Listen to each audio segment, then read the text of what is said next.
Saya anggap ini bukan bank, ini lintah darat ini. Nah ini menarik nih Bang, ini cerita lintah darat. Jadi cerita tentang lintah darat, saudara-saudara. Ini banyak kita lihat, kita temukan di daerah-daerah. Banyak tuh orang yang melakukan usaha-usaha finansial, saya sebutnya. Ini semestinya memang kalau kita ketahui berdasarkan undang-undang, ini harusnya kan lembaga-lembaga keuangan baik bank maupun non-bank ini harus terintegrasi dan dikontrol oleh OJK ya Bang. Nah ini yang bank-bank keliling ini, ada yang nyebutnya bangke-bangke, maksudnya bangke-bangke itu bank keliling. Banyak nih di daerah-daerah orang yang utang 5 juta akhirnya jadi 70 juta, akhirnya rumahnya disita. Nah ini menarik. Untung, nah ini sebenarnya musibah nih Bang. Tapi ini menjadi untung menurut saya. Untungnya apa? Untungnya korbannya adalah seorang aktivis, seorang intelektual, seorang yang populer, tokoh nasional. Kita bisa bayangkan, kalau seandainya ini yang menjadi korban bukan seorang Sri Bintang Pamungkas, mungkin dia tidak mengerti bagaimana menggugatnya dan sebagainya, apalagi saudara-saudaraku yang di pelosok-pelosok sana itu, maka ini perlu kita itu jumlahnya ribuan ya, bahkan mungkin jutaan itu yang menjadi korban akibat daripada apa itu namanya, oknum-oknum. Ya ini ya, lintah darat ini. Lintah darat. Nah, baik. Pelaku lintah darat. Terus sekarang Bang sampai saat ini kalau boleh tahu nih outstandingnya nih yang ada di BCA, jadi sisa hutang pokok, bunga, penalti dan sebagainya kira-kira berapa lagi di BCA per tahun ini, per bulan ini? Wah, itu yang tadi diminta dilunasi. Ya, 1,8 yang jelas per Januari kira-kira sekitar tanggal 4 ya, 4 Januari 2021. Kalau mau dibayar lunas ya 1,7, tapi kalau mau dicicil 1,8 sampai 6 bulan ya. Oh, tenornya 6 bulan. 6 bulan. Berarti kalau dari Januari sampai Juni ya? Ya, Juni. Jadi kalau bulan ini ya Juni ya lunas 1,8. Abang, biasanya kan begini, di dalam sebuah proses kredit nih, alhamdulillah saya juga pernah belajar sedikit-sedikit tentang itu ya.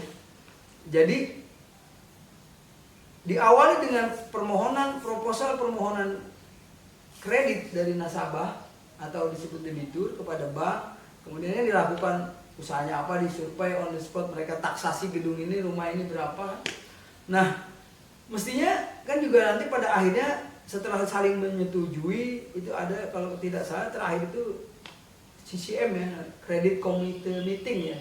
Pada Credit Committee Meeting itu ditentukan tuh siapa notaris yang dipakai nanti ya kan, perikatannya apa, kemudian utangnya berapa, cicilannya berapa, berdasarkan persetujuan. Itulah yang tadi Abang maksud sesuai dengan Undang-Undang Dasar 1945 bahwa ini usaha bersama kan, baik si debitur peminjam maupun kreditor peminjamnya, di dalam hal ini bank, supaya ada kesinambungan dan keselarasan berpikir dan berusaha kan gitu.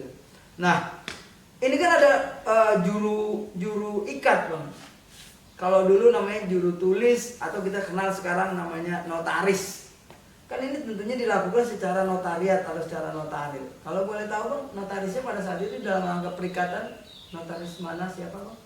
Ya, notarisnya adalah ditunjuk oleh kreditor sendiri ya, oleh bank itu, yang sudah merupakan rekanan ya. Iya, rekanannya ya. Jadi dan notaris ini hanya menyatakan bahwa saya sebagai pemberi agunan atau pemberi hak tanggungan itu memberikan kuasa kepada notaris ya untuk dan atas nama pihak kreditor, di mana terjadi apa tuh namanya ya yang kemudian disebut dengan hak tanggungan itu, di mana pihak kreditor bisa mengambil alih atau melakukan lelang terhadap objek yang menjadi objek agunan. Ya, betul. Nah itu yang membuat Abang tetapi sebelum itu, di dalam kerangka menilai apakah seseorang debitur itu bisa diberi kredit atau tidak, itu biasanya dikenal beberapa istilah ya, yang disebut dengan 4K atau 5K ya. Satu itu adalah kapasitas dari si calon debitur ya. Ya. Lalu karakter wataknya apakah suka nipu apa enggak. Lalu kapital modal ya, modal misalnya apakah itu untuk pribadi, apakah untuk perusahaan, modalnya berapa. Lalu yang terakhir adalah kolateral ini jaminan, anggunan menilik dan mencermati lebih jauh tentang visibilitas kredit ya. Betul, layak nggak diberi kredit kepada beliau atau saat ini gitu. Betul. Nah, saya mencoba menanyakan kepada pihak BCA bagaimana cara Anda itu menilai pihak debitur itu. Kok main kasih aja kalau tahunya gitu ya. Betul.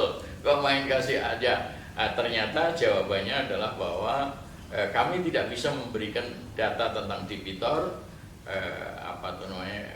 karena itu rahasia perbankan, mengacu kepada undang-undang perbankan ya. Betul. Jadi gini Bang, jadi ini sekarang masih berjalan nih? Masih gugatan terhadap undang-undang tersebut. Jadi saya memasukkan gugatan tanggal 4 Januari Mahkamah Konstitusi ya. Jadi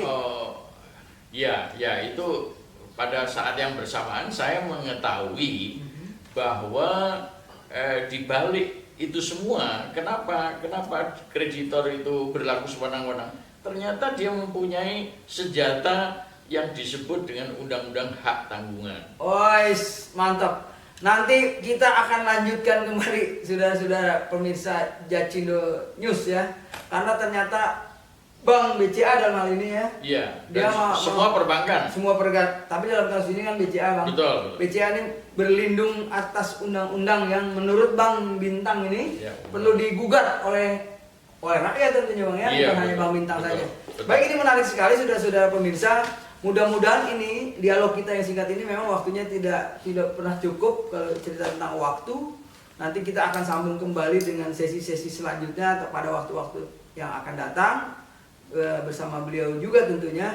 Nah, ini Bang, ini menariknya adalah bahwa ini kan di samping kita juga memberi informasi yang baik, benar dan berimbang sesuai dengan fungsi-fungsi jurnalis gitu Bang. Nah, ini kita ingin juga Abang memberi pesan-pesan kepada masyarakat yang mau disampaikan Bang kepada masyarakat untuk berhati-hati misalnya mencari kolega dan mawas diri dalam proses kredit. Silakan Bang. Ya, jadi sebetulnya apa yang ingin saya sampaikan ini ternyata bahwa begitu banyak korban. Ya, begitu banyak korban. Orang-orang kecil, orang-orang miskin yang ingin menata kembali hidupnya dengan cara meminjam kredit ya untuk bisnis ya, supaya berhasil dan kemudian hidupnya menjadi lebih baik. Nah, jadi ini memang fungsi perbankan itu adalah fungsi memajukan ekonomi bangsa mesti. Betul, dan sangat mulia ya. Bank itu dibentuk dengan tujuan mulia, yaitu mengumpulkan dana dari mereka yang punya, lalu menyampaikan dana kepada mereka yang membutuhkan. Nah, demi itu tadi tujuan terakhir adalah adil dan makmur. Kesejahteraan rakyat ya kan? Adil dan makmur ya. Untuk mencapai cita-cita itu Undang-Undang Dasar 45 harus dipakai sebagai pegangan secara murni dan konsekuen ya kan? Nah, jadi ternyata di dalam prakteknya banyak kejadian-kejadian atau kejadian seperti ini ya. Betul, yang bertentangan dengan Undang-Undang Dasar. Nah, ini harus kita gugat bahwa praktek yang dilakukan oleh BCA dan lain-lain lembaga keuangan perbankan itu bertentangan dengan Undang-Undang Dasar 45. Baik, terima kasih sudah. Abangku, ini karena kita juga ini adalah tayang perdana nih ini juga sebenarnya salah satu wujud kekecewaan anak bangsa terhadap fenomena yang terjadi saat ini dalam dunia jurnalistik, di mana hampir sebagian besar isu-isu yang krusial, isu-isu kritik dari masyarakat, tokoh-tokoh aktivis, baik itu ulama, pendeta atau siapapun itu, ini kan banyak yang tidak terekspos nih Bang oleh media-media mainstream. Maka kami berusaha hadir hari ini, kebetulan kita mengambil momentum yang sama memang hari ini, ya sekaligus juga kita ucapkan selamat ulang tahun yang ke-494 Kota Jakarta. Jadi di tanggal 22 Juni ini Bang, kami hadir Jacindo News ini untuk bisa menyampaikan seluruh aspirasi masyarakat. Maka tagline kita adalah saluran informasi Indonesia. Nanti semua berbagai macam persoalan bangsa kita nanti akan lakukan upaya-upaya edukasi informasi kepada masyarakat secara baik, benar dan berimbang sesuai dengan undang-undang pers tentunya ya. Nah, ini juga merupakan salah satu yang tersisa dari warisan reformasi. Saya menyebutnya ini warisan reformasi Bang, karena di masa pemimpinan transisi Pak Habibie ini keluar undang-undang pers, undang-undang nomor 40 tahun 1999 tentang kebebasan pers. Nah, teman-teman jurnalis yang lainnya, saya juga Bang Jalip Pitung secara pribadi menyampaikan bahwa ini adalah tugas mulia dan ibadah kalau dalam bahasa Qur'ani, karena kebetulan kita Muslim dan yang lain, saya percaya bahwa ini juga ibadah dalam konteks memberi informasi dan edukasi kepada masyarakat ya Bang, pencerahan. Maka nilai-nilai ibadah inilah yang semestinya kita ambil.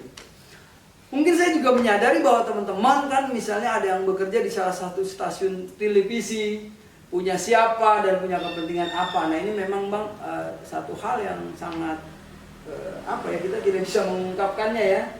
Nah akan tetapi mulia dan tugas yang baik, mulia serta luhur menurut saya ini memang harus dipegang teguh oleh para teman-teman dan adik-adik jurnalis di seluruh tanah air dalam menegakkan keadilan dan kebenaran, menyampaikan kebenaran. Ya, jadi pesannya Bang terhadap kehadiran kami?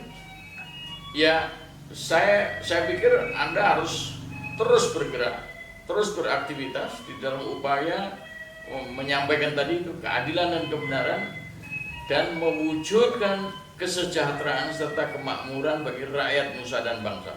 Amin. Allahu Akbar. Baik ya.